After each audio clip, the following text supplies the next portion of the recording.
Hello and welcome to the Deepdale Festival podcast part 2. I'm Jason and I'll be chatting with India Electric Company, Amelia Coburn, Chris Cleverley and False Colours. We hope you enjoy the listen, and even better, we hope you come and join us at Deepdale Festival from the 21st to the 24th of September.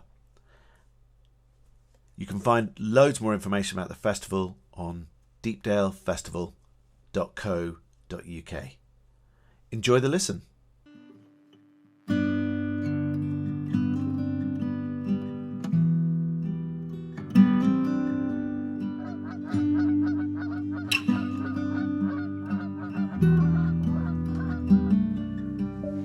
Skies all open wide, geese go high and over.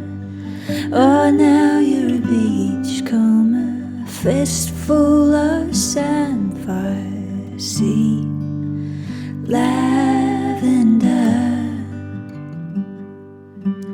see you next year.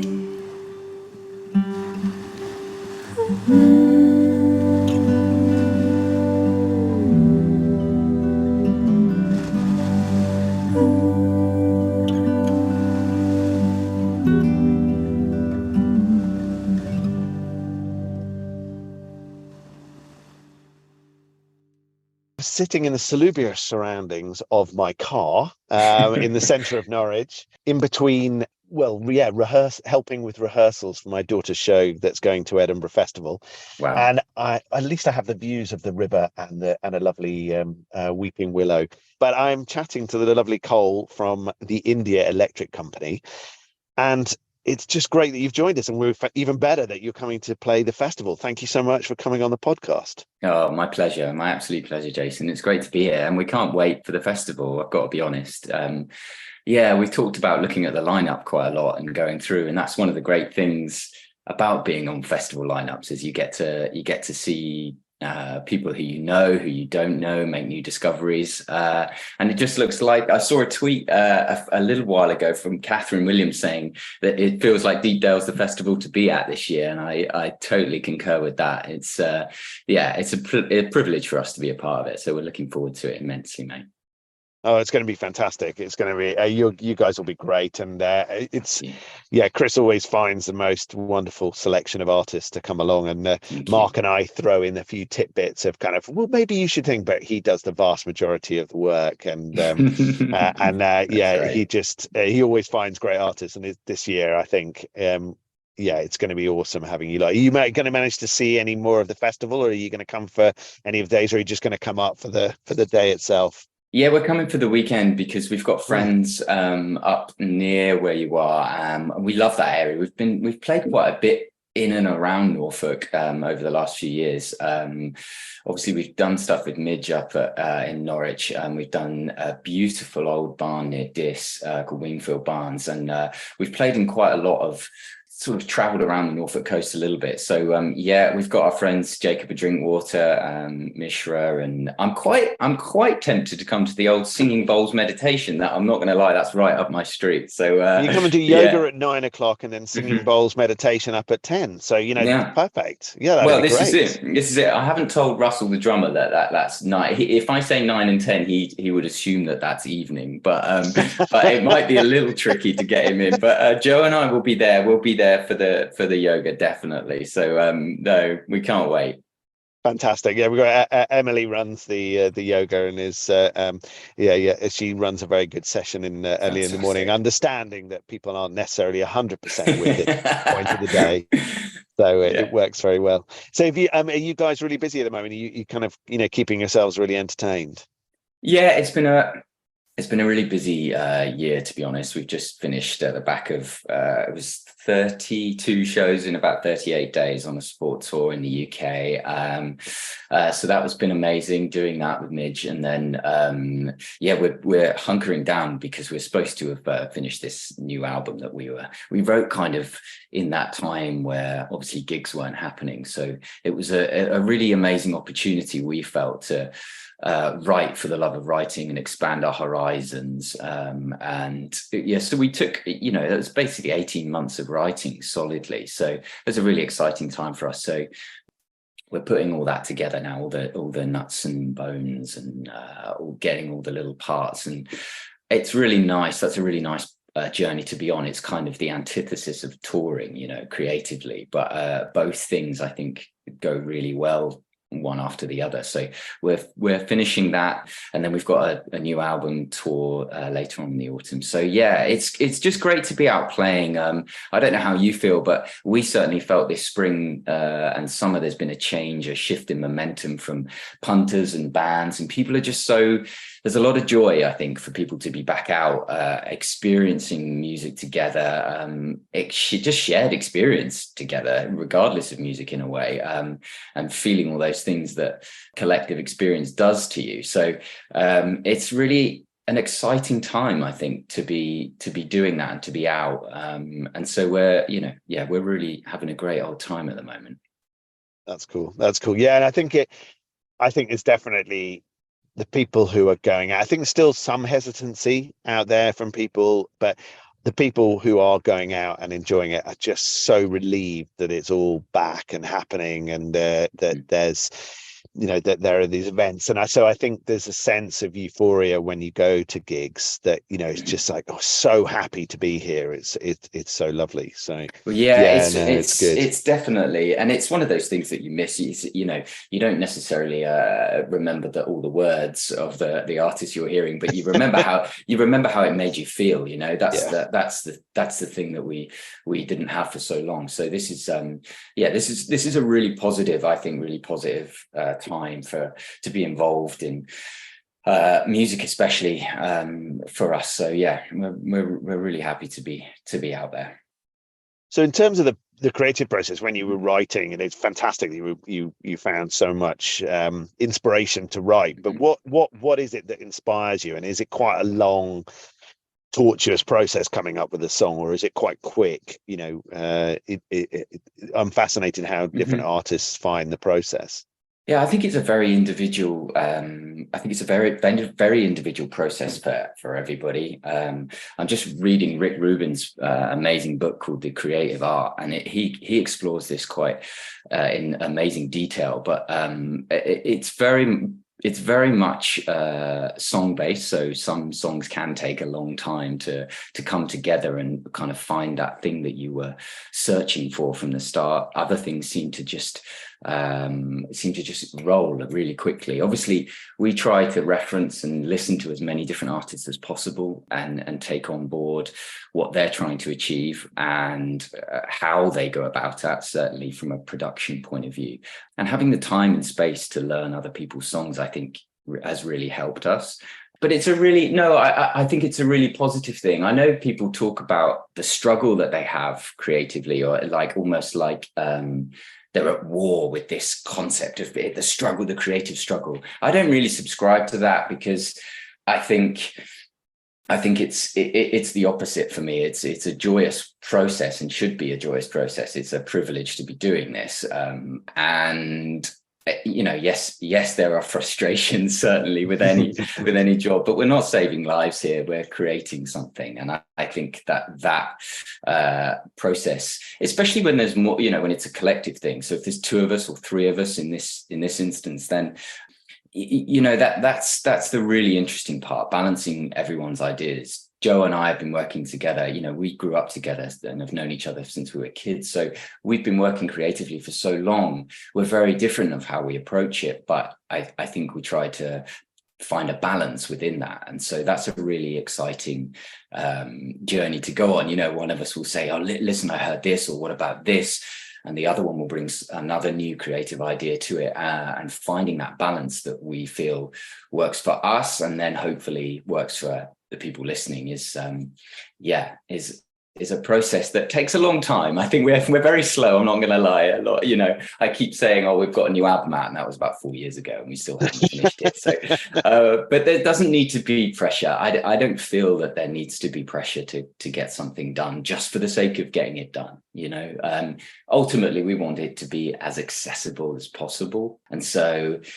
Yeah, I mean, what's that quote? What's that Beethoven quote? Music is the soil in which the spirit lives, thinks, and invents. And I think we're country boys at heart, and I feel like that's very much where we're from. So yeah, it's a joyous process, I think.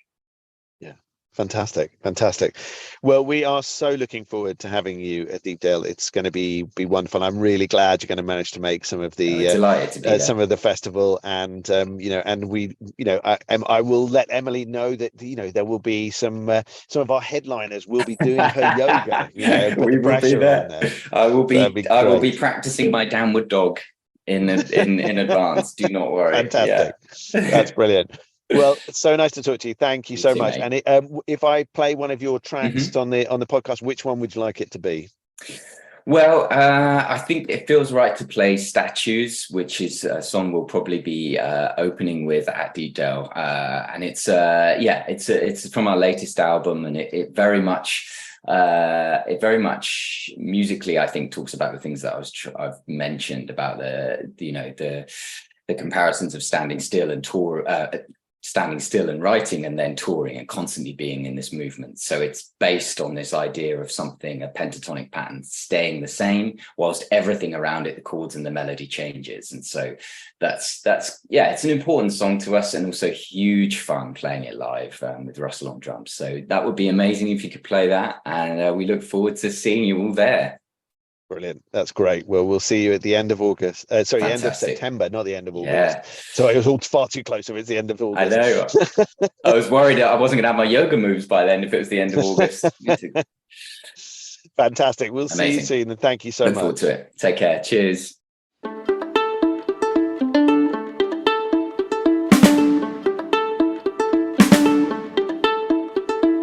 It might make more sense in the morning. It might seem to be inevitable. It might always stay the center of things. Carrying on, playing the game, sailing into the wind.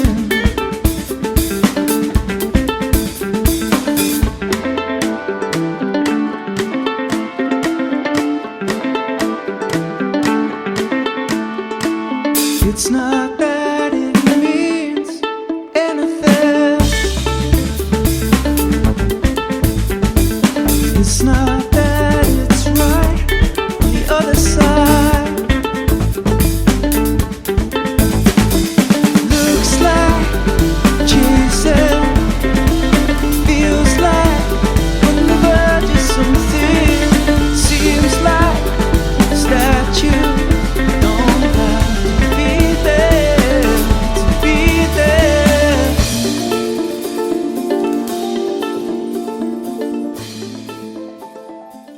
I am chatting to Amelia Coburn, who is playing in the Orchard tent on Sunday of Deepdale Festival. It's going to be fantastic to have her with us. Welcome to Deepdale Podcast, Amelia. Hello, thanks for having me. Yeah, it's going to be wonderful to have you with us for the festival. Really, really lovely. And you've never played Deepdale before, have you? So this is your first visit. Yeah, it is. Yeah. Are you a is this your first gig in Norfolk, or have you played in Norfolk before? I think it is, yeah. I'm not very good at geography, but pretty sure it's my first time in that part of the country, yeah. Where's home normally? Middlesbrough. Oh, Teesside. okay. Gotcha. So it's quite far, but I'm really excited to go. Yeah, it looks lovely. I've heard loads of good things about the festival, so I was delighted to be asked to play. So what can people expect from your set? Yeah, I'm a solo artist. I tend to just play it on my own. And it used to just be me and my ukulele, and it was a very easy setup. And now I've sort of increased the size of my collection of instruments. So I've got a tenor ukulele, which is the normal one that people think of. And then I've got a baritone, which looks like a guitar and sounds a bit like a guitar, but it's just got 4 strings, and a dulcimer, which I only play one song on. So it's quite funny. I often get trains to gigs and I'm carrying 3 instruments, and I only use one of them for one part of the set. But it's a bit of a gimmick, really. But it sounds really nice to, stick dulcimer, inspired by the Appalachian one, but it's much easier to play, and you hold it up like it would be a guitar or a ukulele. Play again, it's really difficult to describe what sort of music you play, but I like to tell stories in my songs, and I guess you could call it folk music. Yeah. It spans a few genres, jazz inspired and pop. What inspires you to write songs? Is it you discover stories and then that sort of sparks an idea of a song, or is it, It do you get a usually melody does. first, or how does it work? It's quite a long process for me. I'm not very prolific like some artists are, and sometimes I wish I was, but then I sometimes think actually because it takes me so long to write a song, when I do get one out, I think I am a bit of a perfectionist, and I do really like the song I write. I don't just do loads and just chuck loads of songs out there. So it'd be nice to get a happy medium in between that. But I tend to be inspired mainly by storytelling, and that's often people I've met or places I've been. I studied languages at university, so I lived in Mexico for 6 months, and I worked in Paris, and I also studied in Russia for a few months. And that was I felt like I wrote a lot during that time period because I was constantly meeting people and doing different things and influenced by many, like all my surroundings. But I have very vivid dreams. So I often am inspired by nightmares and dreams and books and films. So a big mix of things. And I tend to just, the melody comes and then I'll try and think of some like lyric ideas after that. But it's usually the melody that I've got in my head for a few months and then the lyrics come after. Which is more comfortable for you, the studio or stage? Oh, probably the state. I prefer the performance aspect Yeah. rather than the writing and recording because it I think putting in myself, I've just been in the studio for the first time to record my album that's coming out next year, and I loved it. I went to the Wirral to record with at Yawn Studios. Bill Ryder Jones is producer, and I loved it, but I did find myself like getting more nervous to record because that's going to be a final thing, and I don't know, you get that. I guess it's like, I don't know, if when you do your podcast, sometimes if you have to record yourself even just saying one thing, you start to overthink it. Whereas when you do a live show, that's the beauty of live show. It happens in that instant. It's between you and the people there, and it's a really nice shared experience. And I've always loved performing live since I was younger, and I'm getting better at recording music, but I don't know, I don't find it as fun. Have you been busy this year in terms of gigging? Is it always sort of frantic for you? Oh, I wouldn't say frantic, but I try and keep busy with gigging. That's like my favorite part of music, and it's sort of I recently, I say recently, it was after COVID, I decided to take the plunge and do music pretty much full time. So gigging's a good way of keeping that going really. So in April I did a spring tour, mainly it was like northeast, northwest, and there was Birmingham Day in that. So it was a bit of a mini tour really. I didn't do the whole of the country. And then just got some festivals coming up, from now until September, Deepdale. And I try and gig as much as I can. But because I was recording in May, I did take a bit of a step back from live shows. Yeah. So what's your new album called? That's a secret. Oh, okay. Will Yeah. it be out by the time you play at Deepdale? No, it'll be out. Well, there'll probably be a single in November, and then the album itself will be, well, hopefully if I get everything done in time, it'll be spring next year. Because just the whole process, I've never really released an album properly before. I say properly, it's always been a homespun DIY thing with me, my manager. I record it from home. I draw the artwork myself. We do everything ourselves, and it's worked so far. But with this one, I kind of wanted to do a bit more. So I'm gonna. By the time I play Deepdale, I will hopefully have reached a Kickstarter that I'm going to launch soon to pay for doing it properly this time and getting an artist to do the artwork and get music videos and photos. And I'm really excited, but it's probably going to be a longer process because I can't just be like, oh, it's all done now. I'm going to bring more people on board for it. But yeah, I'm looking forward to getting some new music out. So if people want to know more about you, where should they be? I know they can go onto the Deepdale Festival website, and we've linked through to your sort of Facebook and your website and your Bandcamp and all that sort of stuff. But kind of, is there music to buy on Bandcamp for you? They can buy kind of your previous editions. Yeah. So I've got a Bandcamp, which has got all sorts really. It's got the things I've released before. There's a CD on there it's a kind of a compilation CD of mixture of my original songs and some covers, because when I first started out playing music, I played sort of classic covers, but with a twist. So stuff by The Clash, Joy Division, David Bowie, the Kate Bush, that kind of thing. So there's a few of my own good covers quality on. music. Yeah, on my dad's record collection, I used to say. So there's like those sort of early covers, then my newer original material which is what I'm focusing on now. So the album next year will all be all my own stuff, which I've never done before. It's always been a few covers too. So that's on Bandcamp, and I'm on Spotify, but Bandcamp's always the better one. And some handwritten lyrics are available. Any listeners, all my stuff now. any listeners, make sure you buy from Bandcamp. Don't listen on Spotify, because the money that the artists get is significantly greater from a Bandcamp purchase than thousands and thousands of listens on Spotify. So I think it's on Twitter that was like even 1 million streams would only get you like something. You would think it would be tons of money, but it's only. I think it works out as 0.003 pence a listen or something. It's just insane. Absurd. Yeah. So I think 1 million listens would probably get you about 300 quid or something. Exactly. Yeah, it's just crazy. It's it's the wrong business model. It really is. I'm sure Spotify are making significant money. So exactly. But the trouble is, it's kind of that balancing act, isn't it, between getting heard and seen and getting noticed, as opposed to making a living, and it's finding that nice balance between the two. Exactly, like in some ways, because I've got my record collection, but I've also got a Spotify, and I usually I listen to day to day on Spotify, but then if I hear an independent artist that I like, I'll then go buy the physical copy. And I have had a few people come to gigs, and I said, "Oh, so where have you heard about my music?" And they say, "Oh, I found you on Spotify." And I think, wow. So in some ways, like you say, it was a point where I wanted to take all my stuff off there, like Joni Mitchell and Neil Young did. But when you're an emerging artist, it's not really a viable option. You kind of have to have both, like you say. And it's kind of, as long as people turn that into physical listening, listening to live music rather than only ever listening to Spotify, because artists won't be able to afford to keep producing stuff if they don't buy the physical albums or go and see them in concert. So there's got to be a conversion, and Spotify have got to wake up to that. They've got to be much better at promoting artists. But hey ho, the music world is a strange place, is it not? So but we are so looking forward to you playing. It's going to be fantastic. And if you are coming to Deepdale Festival, Amelia is playing on Sunday in the Orchard tent. It's very chilled, and it'll be lovely. And you can take Mark Radcliffe's word for it, but he says a fabulous voice, beguiling stage presence. So if you needed a reason to come and see her, that seems like a pretty good one. But thank you so much, Amelia, for chatting to me. Really lovely to meet you online, and we look forward to seeing you in September. Yeah, really looking forward to it. Thank you. Which song would you like me to play a snippet from? Maybe Perfect Storm?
Chatting to Chris Cleverley, who is playing on Saturday in the Orchard for Deepdale Festival. And I think, if I'm right in saying, this is Chris's first visit to Deepdale? That's correct, yeah. And is it your first visit to Norfolk? I've been in and out of the county a few times, spent some time on the coast up at Cromer and stuff, but like gig wise, it's my first one This is the there. first Yeah, gig. Oh, absolutely. Yeah. excellent. So you're a Norfolk virgin as far as gigging. Absolutely. Yeah, this will be the first one, so I'm excited to take my music to the audience up there. Excellent, excellent. And Chris has won Male Artist of the Year 2022. And he's been described by Mark Radcliffe and Stuart McConey as rather lovely electro folk, which is cool, especially as I listen to them every Saturday and Sunday on Six Music. So Oh, cool. yeah, Yeah. that they're close to my heart. We're working on Mark Radcliffe coming to the festival. We keep dropping him subtle suggestions that he should do, and we'll see what happens. So yeah, one day the folk show with Mark will come and see us. How is it all going? Are you enjoying kind of gigging, and are you busy at the moment? Is it sort of crazy at the moment? Yeah, absolutely. Gigging is it's a wonderful thing. It's a wonderful part of what we do as artists, and just kind of right in the middle of festival season at the moment. So this weekend, I've just come off the back of Milton Keynes International Festival on Saturday and Cambridge Folk Festival on Sunday, which was just magnificent time. Just kind of like taking a beat yesterday to recover. It's such a kind of whirlwind when you're there, just bumping into all of the people that you know in the industry and other artists and stuff. But it was a wonderful performance and such an incredibly inquisitive and engaged audience, and it was great to be there. Fantastic. That's great. And what's your favorite part of music? Is it the performing, or is it the creating, or are they kind of run hand in hand? Yeah, I think there's a big connection between the two. I mean, at heart, basically, I'm a guitarist, a fingerstyle guitarist. That's kind of always been the root of what I've done. I've just spent hours and hours of my life playing guitar in my living room, and just kind of learning from great musicians like Joni Mitchell and John Martin and stuff, and those kind of folk revival guitar techniques. And that's just my fascination with that has kind of spurred me on to go into a career with it. So kind of writing music with the guitar is probably like the fundamental part of what I love, and then taking it out and sharing it with live audiences is also a beautiful thing too, and having people engage with it as well is wonderful. Yeah. And do you find that the melody comes first, or is it the words or the kind of inspiration that comes first? It can be sometimes the two together. Sometimes you'll have a piece of music with no words, or some words on your iPhone or whatever with no riffs that go with it, and they'll just sit there for months. And sometimes you have to really work at chipping away to get them together. Sometimes it's all a beautiful organic process that happens at once. But I find stuff just like playing 30 minutes of random guitar every day, or reading a bunch of novels or articles and stuff, and having that kind of creative input can really help with producing the ideas and having them all come together. Fantastic. And is it quite a blood from stone process for you, or is it quite quick? Different people seem to find that different songs take different times, but other people really jealousy kind of, oh yeah, 15 minutes, I'm done. So Yeah, I think it's a little bit of both. I relate to both of those things. Sometimes I think all songwriters are just suddenly possessed by that moment of inspiration where you literally just bash out a whole song in 10 minutes and you feel like it's one of the best you've ever done. And then other times you're just like so struggling to find the end of a line or next passage of a verse or something that you feel like you've lost that creative muse and it's never coming back. And those are the times when you really have to practice the art of songwriting and kind of really map out the direction you're going and kind of try loads of different alternatives until you get one that works. Yeah, excellent. And have you got any other big gigs coming up before Deepdale, or is Deepdale kind of your next festival? I guess you're probably manic all the way through the summer, are you?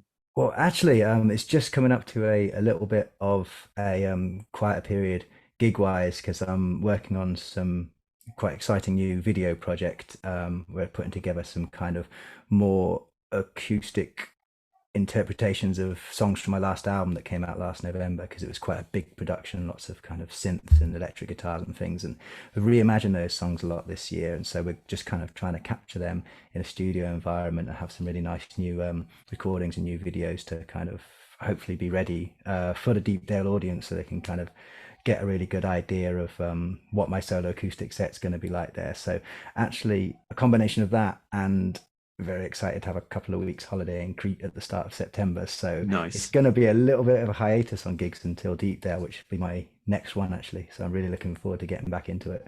Fantastic. Well, I know our audience are really looking forward to seeing you, and I think you'll like the feel of the orchard. It's very chilled, and people just sit there and they sort of nest and then love the music. So it works very well. And the real ale's very good. Are you going to manage to see other acts at Deepdale, or are you just dipping in and dipping out? Oh, well, yeah, I'm hopefully going to be there as much of the weekend as possible. I know there's some Fantastic. incredible artists like Michelle Stoddart and Annie Dresner and Jacob Drinkwater, who some people I know and good friends with, some people I haven't met before, and I'm just really excited to meet people and see their music all weekend and just hopefully immerse in it. And now you've mentioned the Real Ale tent, I'm especially kind of dedicated to not having to drive there and back in a day. Excellent. That's good. Rachel and David from Moongazer Ale supply a wonderful selection, and we have good ciders too. So I don't think you'll be too disappointed by that. So I think that'll entertain you, and there's plenty of good music. And I was talking to the guys from India Electric Company earlier, and they're gonna do their best to do the yoga in the morning and then the singing bowls. So maybe you can come along and join into that one as well. Yeah, sounds great. I love starting the day with yoga, deep breathing, and just clearing your mind and getting in a good headspace to face the day. So that sounds spot on. Fantastic. Well, really nice to meet you online, and we're looking forward to meeting you in person at the end of September. What if I play a track of yours that you feel sort of sums up what people are going to enjoy when they come to see you at Deepdale? Which track would you like me to play? I'd love, if it's all right with you, to maybe share the first track from my latest record, a song called Borderlands, which is a song about the crazy act of growing up and coming of age that young people experience in this head-spinning world that we live in, and the amazing role that parents do in guiding them through that uncharted territory. So yeah, Borderlands would be a great choice, I think. Fantastic. And which album is that from, so people know? That's from my latest record called Broadcast, The Secret Verse, which came out last November. Fantastic. Well, thank you again, Chris, for joining me on the podcast. Really kind of you. And we will see you in what is just a few short weeks away. Have an amazing holiday in Crete in the meantime, and keep well, and we'll see you soon. Thank you so much for having me. It's great to see you, and I look forward to seeing you at Deepdale.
on Zoom, I am chatting to David and Polly from False Colours, and I can see them on the video, got lots of musical instruments in the background and a cat on the lap. So it's sort of very Blofeld. A wrong colour cat, but other than that, how are you guys doing? Yeah, we're good, thank you. Yeah, good. Is this your second or your third time back at Deepdale? Third time. Third time? Third time, yeah. And you're going to be part of Alton's AWM TV collective on Sunday morning in the Orchard, aren't you? And how is gig life? Is it are you doing lots of gigs at the moment? Yeah, well, yeah, it has been pretty constant actually since the end of the event. It has been quite, I mean, because we have a function band as well, so if we're not out as a duo, then we're out with that basically. Mm-hmm. Yeah, not an awful lot of time off. And have you managed to be creative in that time, or has it mainly been performing? What we've been working on up until last week was our new EP, which was released on 14th of July. It entirely kind of home recorded on all the artwork, and it took us about 15 months. So basically, whenever we weren't gigging, we were working on that and all the stuff that goes into releasing an EP, sending out emails, all of the administrative tasks that endless social media that aren't as exciting as being creative, but seem to take just as much time as doing the creative. Put some time aside a little bit now, if we can, to try to utilize any gaps we have to try and get back into writing again. Mm-hmm. Mm-hmm. But it's kind of hard because then everything you put on the back burner has now come around and people are saying, can you help us with this? And maybe you can come and do this, and maybe we could do that. And you want to do all the things. The function band, are you out a lot? Most weekends kind of booked up with that. So that kind of takes out most Saturday nights, I guess. And yeah. So basically this weekend, for example, we were on Friday, we were gigging with the function band.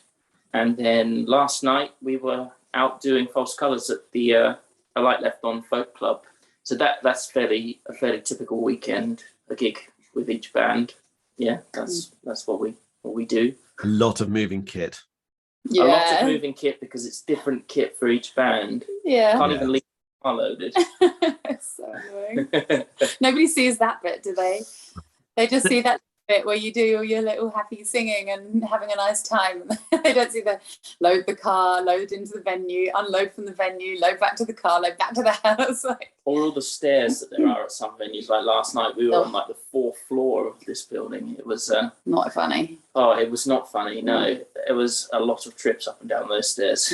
Yeah, people who don't organise events have no concept of the setup or breakdown time. Like people turn up on a Thursday evening for the festival and enjoy music for 3.5 days, and then they go home and have no concept of the kind of like the weeks of kind of breakdown and admin that go on afterwards. And we do these things because we love them, don't we? But sometimes you do sort of just go, remind me again why. What's the point? Yeah, but include the travel as well. But that's one thing I really appreciated when we did Deepdale the first time was how you can't drive up to the stage because of the setup. You can't do that. That's fine. But you guys provided that like trolley thing, and oh my goodness, like the difference that makes is like such a relief because we have to do so many trips backwards and forwards. I think people often think, oh, they're only a duo, so they'll just be like a guitar on their back and maybe a band.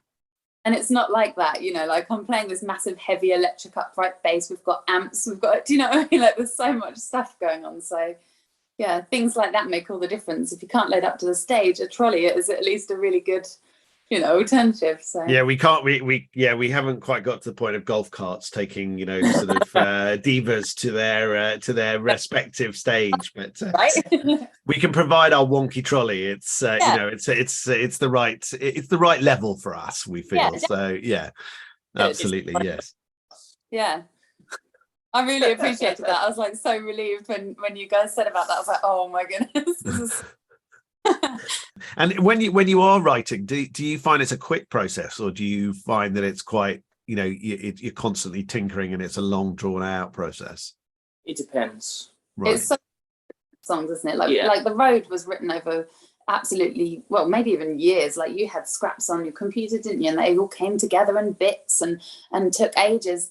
And then other songs like, I Just don't know, happening enough. yeah, like English in Cars was quick, wasn't it? Yeah. So you just write it because you've got such a strong idea, and then it just comes together, and that's that. So I kind of had my own method for writing in the first place, which was to just see what words fall out of my head. It's not really a method, to be honest with you. It was, but it worked for us for a really long time. And then I did these accordion lessons with during lockdown with Hannah James from Lady Masery, and she taught me a couple of songwriting techniques that were really interesting and different. And so this EP that we've just released is kind of, it's got some of these techniques that I learned from Hannah, as well as some of the ways that we've worked normally in the past. So it's a bit of a mix up. Yes. We like to try and keep it fresh, because I guess it's easy to just fall into the same habits, strumming the same chords and things. And we want every song to be different. Yeah. And every have its own sound. We're talking about, like, recently we've been talking about, as we come into this bit where we're like, maybe we should try and take some space for writing now. We've been talking about, let's swap instruments, let's write on something entirely different. Let's go and get one of the old instruments that we never touch, and just write on that. And then obviously you can build it all back together again on your normal instruments. Yeah, and take it back. But it'll be different. It'll be a different process. So you don't just come out with the same stuff, and end up with everything the same. So.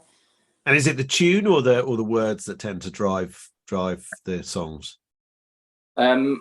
Traditionally, for me, when I start writing a song, I hear the first line of words and tune as one. That's just how a lot of the seed ideas come about. But you are quite good at that, aren't you? Sometimes David will go on a walk and then come back and just be like, hang on a minute, I've got this bit. And there'll just be this line, this little tiny section. And sometimes we work on it straight away. Other times it just gets left for, months, and we come back to it later. But there have been a number of times where David's just come back with this little bit, and then we're able to just grow it from that seed, like it's really... Yeah, but it's hard to say whether it's the words or the melody, because to me they almost come as one. Although when I was working with this, again using these other sort of methods that I've been learning and trying out lately, they seem to start much more with the words, which is quite different to what we've done before. And do you prefer the creation, or do you prefer the performing? The creation. Interesting. Okay. I mean, I don't dislike the performing, but involved in the perform. I mean, well, actually, I guess with the creation as well. But because you pour yourself into the creation, and then when it comes to the performing, you're full of doubts about your value and whether you're whether the things that you've created are worth people's time, and there's a lot of stress involved in that. I find that just play into my broken mind. But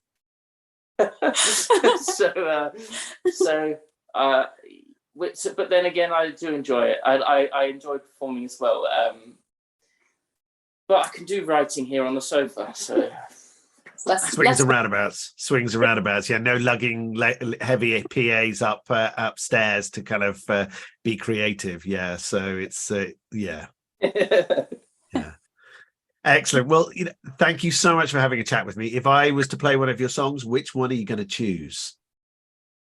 I think we've given nods of agreement. Maybe The Road, because I see, you would change it at the last minute, wouldn't you? I'm fine. Just because The Road took the longest. Basically, for when we released our first EP, we always decided that The Road would be the next one to come out, and then it all went wrong, and then it all went right again, and it's taken such a long time. So it feels like a massive relief to have that song finally done. And it is kind of like the theme song for this EP. It's a song that draws on, I think, all of the themes that are that are in our new EP. So yeah, Brilliant. give that a go. Excellent. Fantastic. Well, so lovely to speak to you. We're really looking forward to seeing you on Sunday of Deepdale Festival at the end of September. And keep well in the meantime. Enjoy your gigging and your creative process, and we'll see you then. Yeah, thank you. Looking forward to it. Thank you.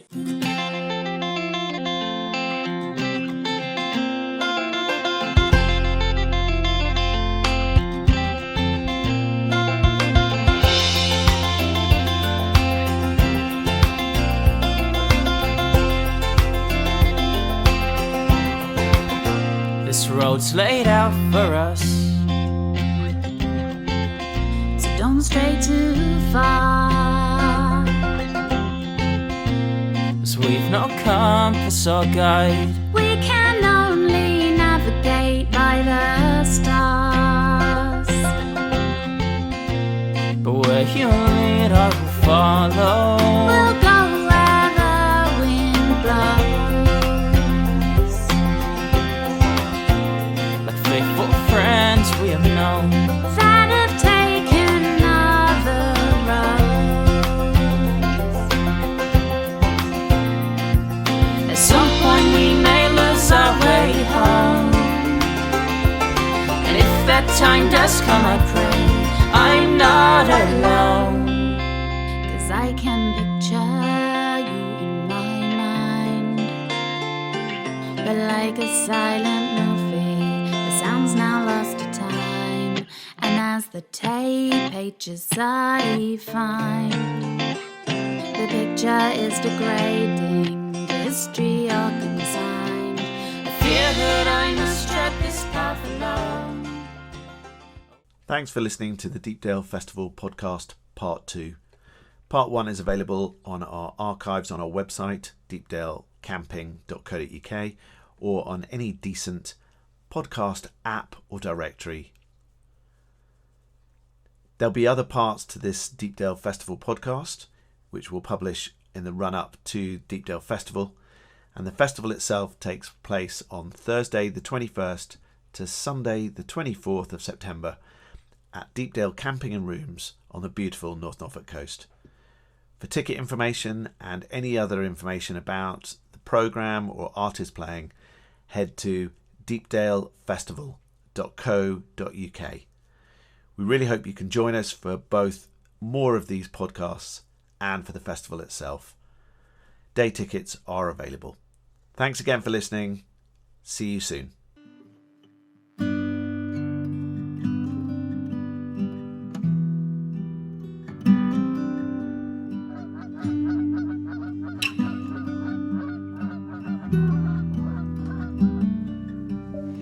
Skies all open wide, geese go high and over.